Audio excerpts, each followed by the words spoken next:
Hello everybody and welcome back. It is Jeff again coming to you from the Mindcrack server.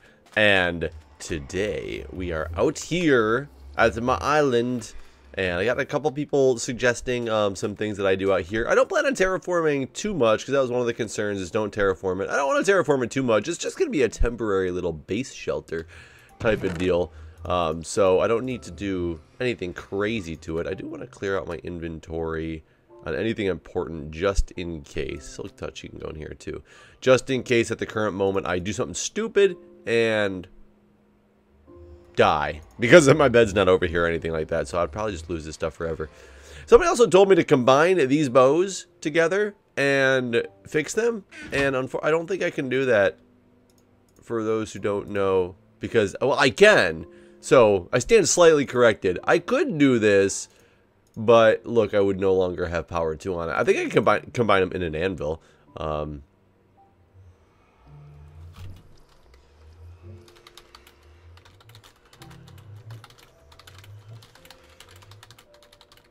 Sorry guys, we're watching our conversation. Chad and I were talking about doing some recording together in the next couple days, and I just happened to log on the server and he was on, and he was like, oh, I wish we could do it, but I'm busy. It's like, oh, it's okay, I am too. I actually literally just got up, and hi, good thing I saw your feet.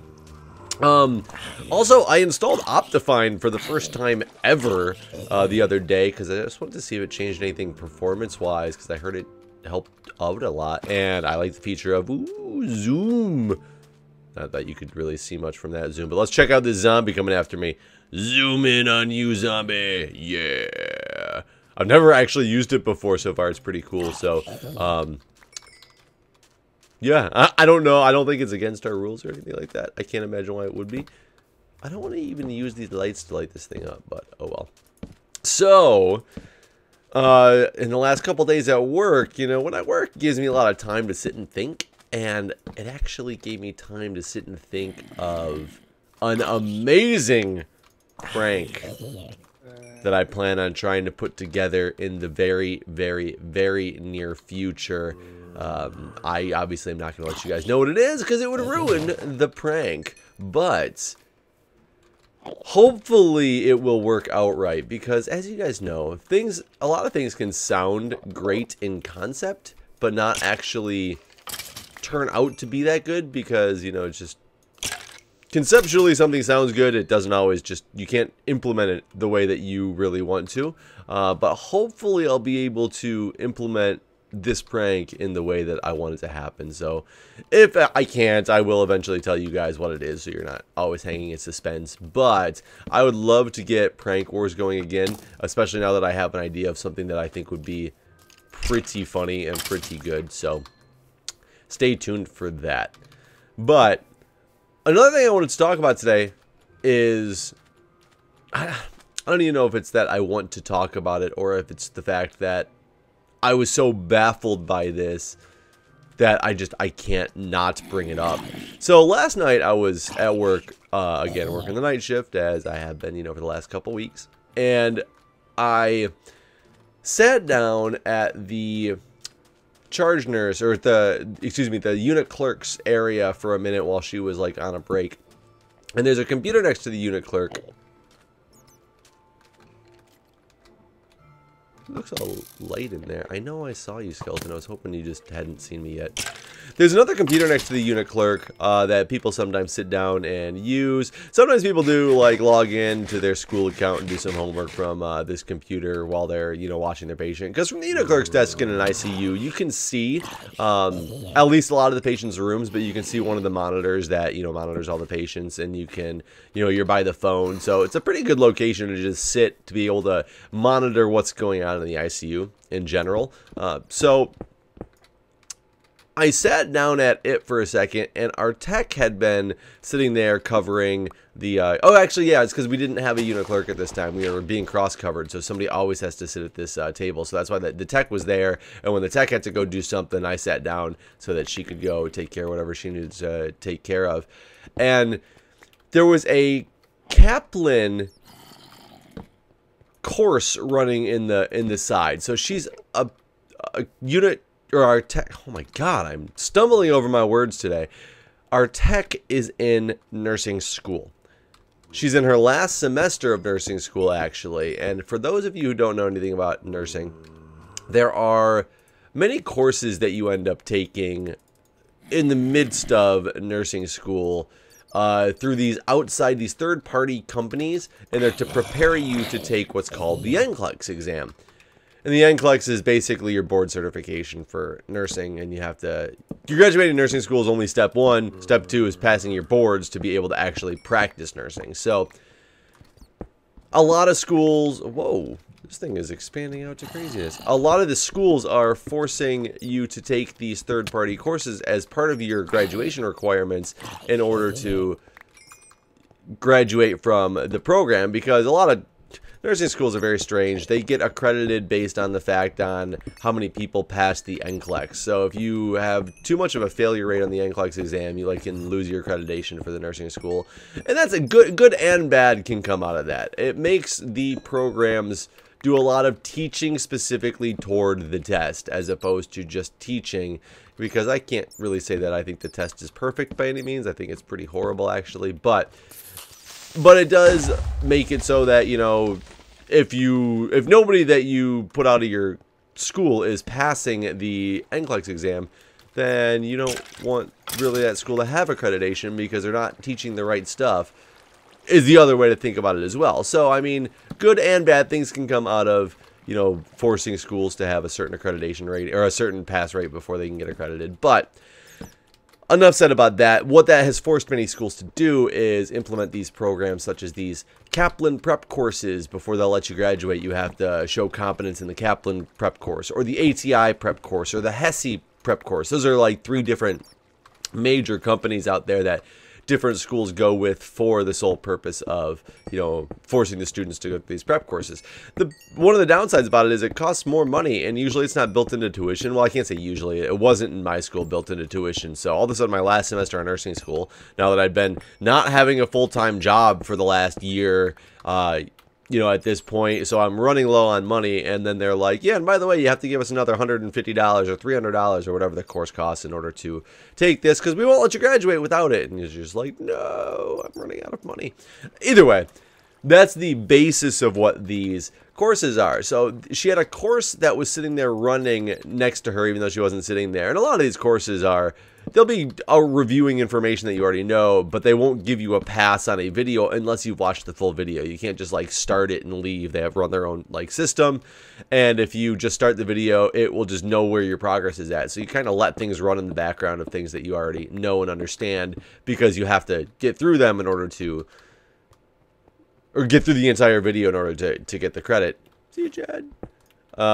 So I looked over, and it was this Kaplan course running for med calculations. So a big part of nursing is medication calculations and things like that. When you get these, you know, 2 ml vial of Dilaudid that contains, you know, 2 milligrams of the drug, but the order's only for 1 milligram. How much do you have to give in order to get the right dose? And of course, you guys are sitting there thinking right now, well, 2 milligrams in 2 mils is, you know, it's a 1-to-1 ratio. So therefore, if it's 1 milligram of the drug, you're going to give 1 milliliter of the solution. Easy as that. Well, yeah, that particular one is. Not everybody can think that analytically that quickly, though, either. It takes them a minute. And what you really did was you did a calculation there, even if you don't realize it or not. That cave, it extended out way farther than I thought. I thought it was just this little dip in here. But what you really did right there was you did this calculation and basically did oh, there's a creeper there. You basically did stoichiometry and came up with the right answer. You just did it so fast in your head because that's a coincidentally easy one to do that some people do struggle with some of this stuff, especially when you get into something that's like 0.25 milligrams of this medication are contained within 4 milliliters of this medication. So you have to do more complex stuff. So medication, med math is a big part of nursing, even though nowadays it doesn't really matter. You're never really doing any of this stuff on your own. You're pretty much using a calculator to do anything that you don't know, or the computer's going to tell you exactly how much to give based on what you have because of barcode medication administration and all that fun stuff. So that's neither here nor there.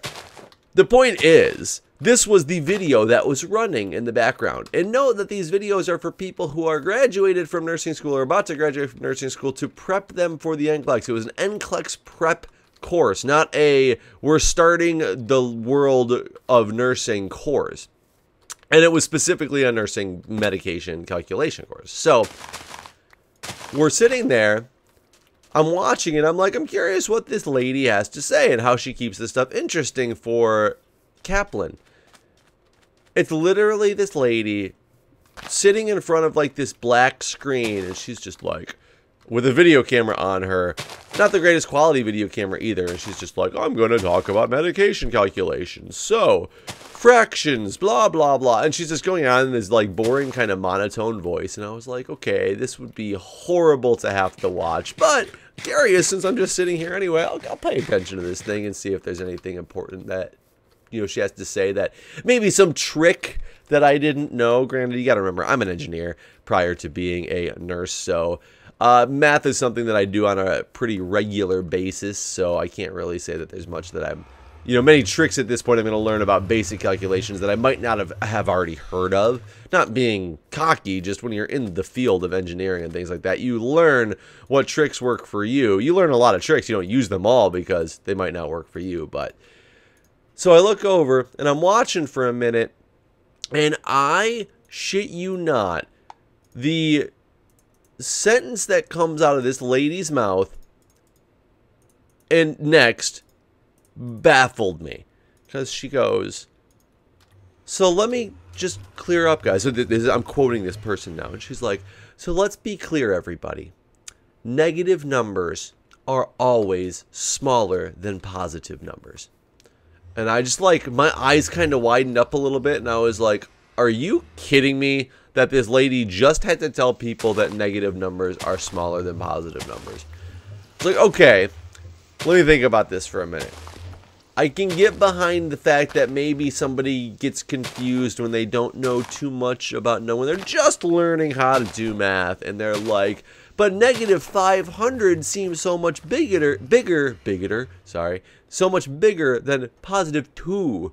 Okay, I can get behind that and understand how people struggle with that when they're first learning math. However, if you've graduated from nursing school and don't understand that negative numbers are smaller than positive numbers, no matter what the number is, we got a little bit of a problem. But okay, I can accept that maybe it was for a specific circumstance that she was given that information out there. Let's move on with the video. The next line she says, you know, we'll continue this on. Just keep in mind, folks, negative numbers are always smaller than positive numbers. You may be asking yourself, though, how do I know if a number is negative? Well, to find out if a number is negative, it will have a negative sign in front of it. If it does not have a negative sign in front of it, the number is positive. And I just stopped there. I had to walk away from the desk and just listen out for the phone from a distance because I was like, oh shoot, I need to get some water. I was like, you have to be kidding me, trying to explain to me what a negative number is, or how you tell if something is a negative number, to graduates of a nursing program by telling me that I'll know it's a negative number because of the fact that it has a negative sign in front of it. Somebody pays Kaplan to teach people medication math after graduation in a system like that. Now, I got in some trouble my last semester of nursing school because they forced us to take this ATI class. We had to pay for it. I think it was like $150 for our class we had to pay for out of pocket, as I already said. And I tried to argue with the dean of nursing at my nursing school that I didn't feel that I should have to pay for this class because I didn't want to pay for it. I didn't want to take it. You guys forced me to. Now I'm out money, and I feel that it was relatively useless.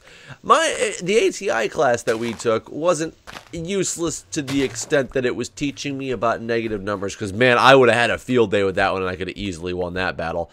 It was more, all they did was we had to sit in class for one day we had live instruction for one full day as part of our teaching, or our ATI class that we had to take, as well as some online stuff. But the live instruction was literally 8 solid hours of us sitting there, and this lady taught, or some lady who came in taught us anagrams or acronyms, excuse me, not anagrams, acronyms for 8 solid hours. So by the end of it, you didn't know what you learned anymore because it was too many acronyms to keep track of. 1, 2, 3, 4. Okay, we'll do that. Too many acronyms to keep track of that you just couldn't possibly keep up with it all.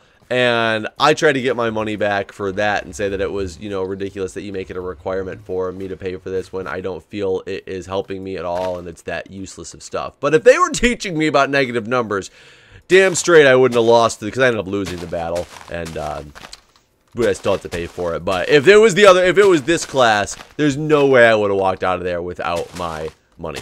Granted, the other videos later in the series might get a little bit better, but when you force somebody to take this ATI class, and it's like that to the extent that I just told you it was, with telling me about negative numbers, no matter what part of the video that is, if that is any part of my postgraduate nursing degree class that I have to pay for, we have a problem here. Somebody pays this lady at Kaplan to do this video. Somebody pays Kaplan to teach them this, and it's probably schools. It's probably not individual people going, man, this would probably be a good class for me to take. It's schools forcing people to do it so they can increase their NCLEX pass rate. But are you telling me if that line has ever meant the difference with somebody passing to somebody not passing the NCLEX, if they were sitting there taking their nursing boards and said,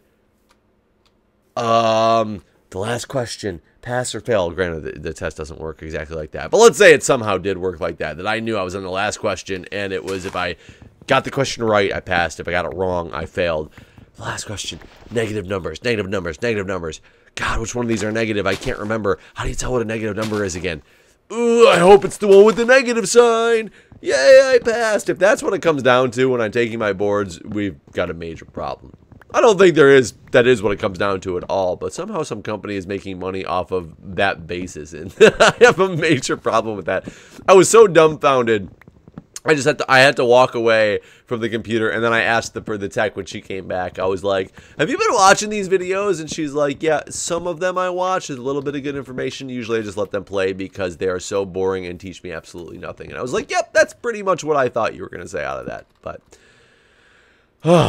just wanted to talk about that while I got some foodstuffs going here at my base. This tree's going to take a little bit to tear down. So I'm going to call this episode good here. I've actually got some things I need to go do, but in the next couple days I will have some more time to actually make some more videos before I go to PAX, which is good. But ending this episode now. Hope you guys enjoyed the story. I will see you guys next time.